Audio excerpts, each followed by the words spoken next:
Hello, people of the internet watching vehicle reviews. Welcome to this, the 2023 Mercedes-Benz C43 AMG, a spiritual successor of sorts to the old school 190E with its over 400 horsepower four-cylinder. Or is it just the overcomplicated Rube Goldberg sedan? Today, we shall find out.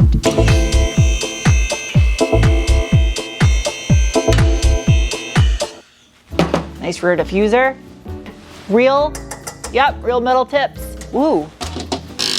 Ribbed. Hergestellt in Deutschland. Out back, the C43 utilizes a 5-arm multi-link rear suspension configuration with forged aluminum knuckles as well as some other aluminum links. Up above this heat shield right here is part of the rear wheel steering system, giving you up to 2.5 degrees of rear wheel steering or toe adjustment on the fly. Rear anti-sway bar, 23 millimeter in diameter. Who makes you? Monroe. Ashtung verboten. The adaptive dampers are manufactured by Monroe for AMG. In addition to all the C43 AMGs being 4MATIC all-wheel drive with a traditional longitudinal configuration, it does have torque vectoring capabilities electronically left to right with the all-wheel drive system. You gotta be kidding me. That's plastic. The rear transmission crossmember mount is plastic. The 2023 C43 is based on Mercedes W206 chassis, and despite this not being a very big car, it still weighs in at a rather heavy 3,891 pounds. That's what I like to see. It's all plastic. There's no hairy cardboard. There's lots of aero fins too on this. It's like Aerosmith for dolphins. Whoa, those are actually vents. AMG. That's a nice exhaust. All stainless steel 2.5-inch piping, and then it goes to oval back here after the Y pipe.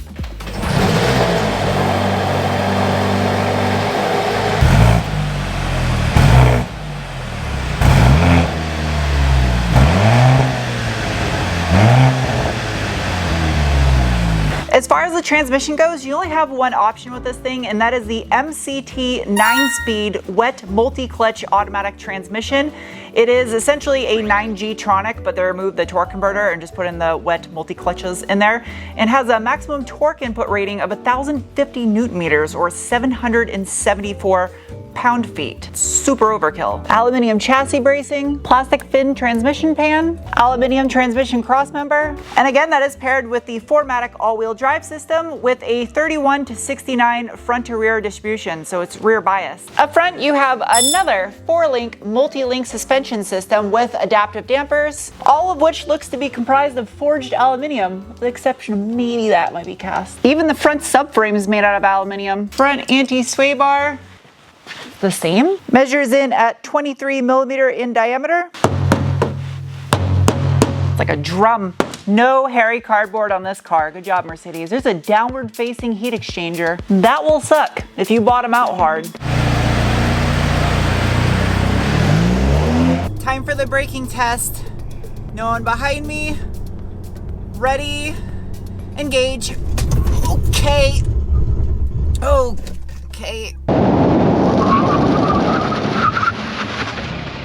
Oh, those are spicy brakes. Oh, I feel tingly. My feet are cold now. What? That braking was just made possible thanks to a rather healthy 6-piston monoblock caliper with a 370 millimeter or 14.6-inch cross-drilled front rotor. The wheels, these are the optional AMG 20x8 with a positive 43 millimeter offset turbofans. It's got a little removable plastic aero piece. It's kind of cool. It looks like an old school turbofan wheel. They're wrapped in a set of 245, 35, 20-inch Michelin Pilot Sport 4S tires. A little bit of stretch to them too. See, there's some functional aero in that front bumper cover. Out back, things get significantly smaller in the braking department with a single piston floating caliper and a 320 millimeter or 12.6-inch rear rotor that is dimpled. It's just a single dimple from what I can tell. More of a birthmark. The wheels though, they get wider. They're a 20 by 9.5 with a positive 61 millimeter offset wrapped in a 265 30 20-inch Michelin Pilot Sport 4S tire. Where's my Michelin man? Oh, there he is. High five. In the name of science, it is now time to give this thing the beans. Bolstering assessment. It could be better. There is bolstering, but from a performance car, well, they do have an optional performance seat. The material on the seats is kind of hard, but it's not uncomfortable. It feels durable. And this one has the optional brown and black interior package, which you can clearly see because you're watching a video. But the seats are heated. There is an option for ventilation. As far as drive modes go, I got this little dial with a screen built in, and I can rotate from snow to individual, how you can configure it for yourself, comfort, sport plus. You can hear the active exhaust system changing its tone when I put it into Sport Plus. And on the other side, you can configure your AMG dynamics individually, as well as your transmission from auto to manual mode. As well as this guy over here is for your different stages of traction control. So you got sport handling mode, and then if you hold it down more, it goes into full off. The flappy paddles are actually metal. Flat bottom AMG steering wheel. If I use these controls over here on the left, I can customize my gauge cluster to multiple different themes. As well, if I scroll up, I can customize my heads-up display to multiple different settings. Which, if you're terrible at directions, get lost easy, you can have both screens as nav maps. And I have all kinds of telemetry that I can view and monitor while I'm driving, as well as weird. Now, if I tap on the little Mercedes, I can open up an additional menu that has a car wash mode. Don't use auto car washes on something this expensive. A tow away alarm, bougie. Engaging launch control, brake, hold, throttle, go. Okay, yeah. That's good. There's like an audible thud from the speakers in conjunction with the gearbox and exhaust. I normally don't like fake sounds, but that's kind of cool.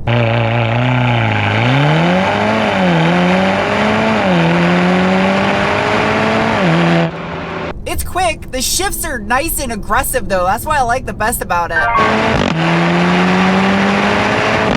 Hood pop. Oh, please, Mercedes, don't hide it.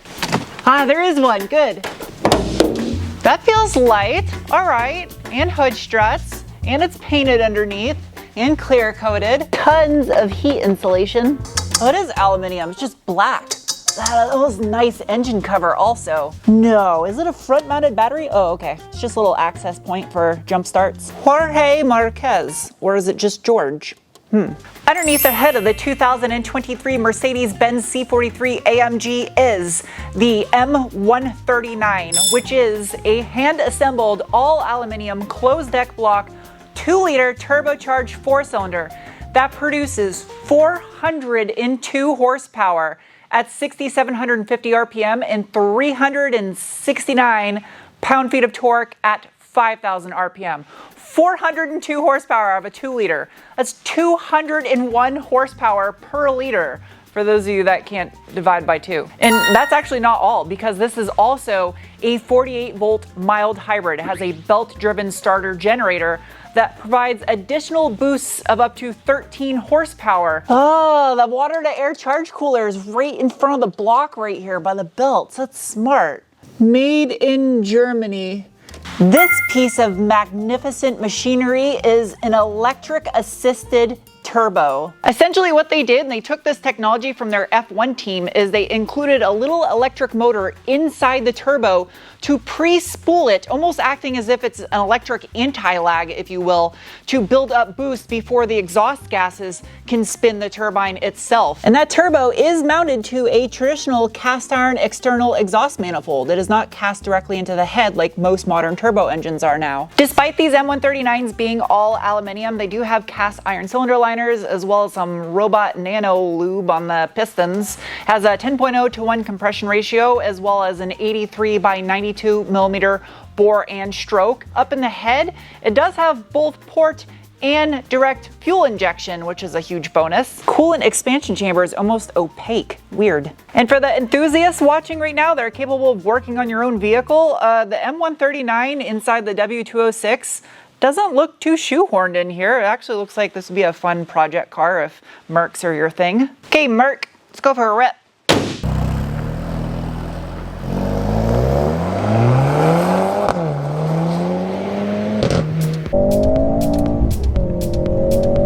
So you notice the dip when you shift, there's like a hesitation and a pause. This thing has a soft red line at about 6,500. The actual red line on the gauge cluster is at 7,000.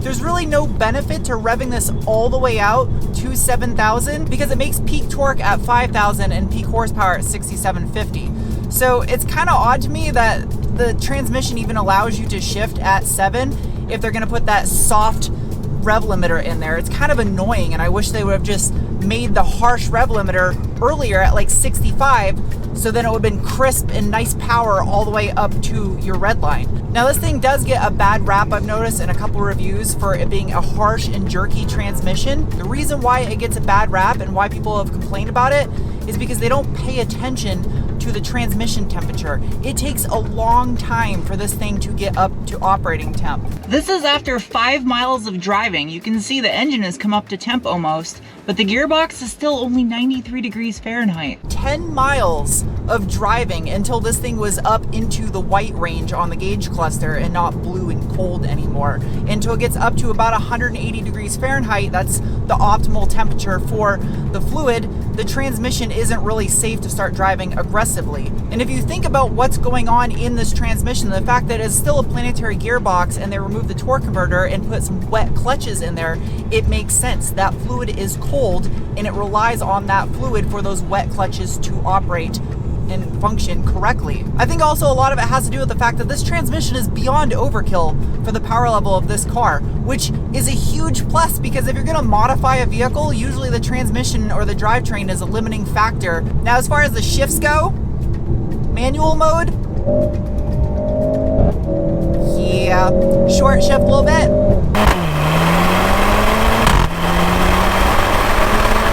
There still is a tiny bit of turbo lag, but it's very linear and almost naturally aspirated feeling. There's no big surge when it comes on to peak boost. I love that I can have my gauge cluster across the heads-up display. It makes it super easy to shift right when you want to, since you kind of got to short shift a little bit on this thing. A little bit of a downside with the W206 chassis, and this is kind of odd to me because you think by putting a 2-liter turbo 4-cylinder in here, especially when it's all aluminum, they could have shed a little bit more weight from this thing.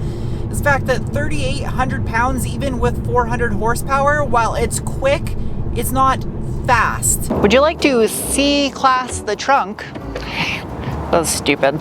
It's power robots in the skies. Oh, crazy. It's got a power rear seat. Little fruit basket on the side. Oh, another button right here for the other side. Underneath here, oh, it's a pretty huge storage area. It's got one of those foot kicky things too. I don't really like those though. There's a button. This is kind of excessive, having a power closing trunk. Back seat at the C-Class isn't too bad. The headroom, a little tight right here on the side. Not bad though. It's actual metal. Everything illuminates back here just like the front. Yeah, that's metal too. I have my own climate control back here, but I don't have heated rear seats. A cell phone holder. I guess you could like put a phone in there and watch a movie. It'd be hard though. It has to be like that.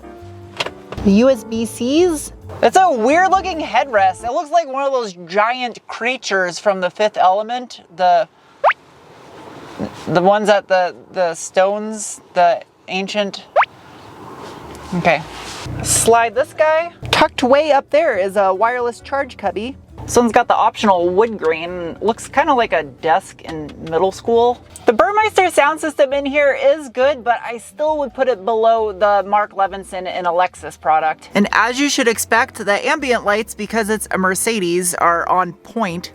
Damage Plan, Dimebag Darrell. It's a good song. One thing that stood out the most about this is the fuel economy. I exceeded what this is rated by a ton. I was averaging 30 miles per gallon with this on the highway. So, and since I've had it, I've been exceeding what this thing is rated at for combined as well. Also, it's an overall comfortable car. My ass didn't fall asleep after a couple hours, although it doesn't have a massaging feature. It does have the Mercedes Kinetics thing that readjusts your ass muscles.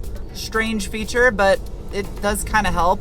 Although I can't compare this to any BMW products because I don't ever get to review any BMW products or Audi products. I will say compared to the Lexus IS500 F Sport, which I would choose solely for the fact that it has a glorious V8 still, Overall in the interior, I do like the Mercedes better. I like the tech and infotainment system in the Benz better than the Lexus. And looks wise, man, that's a tough one.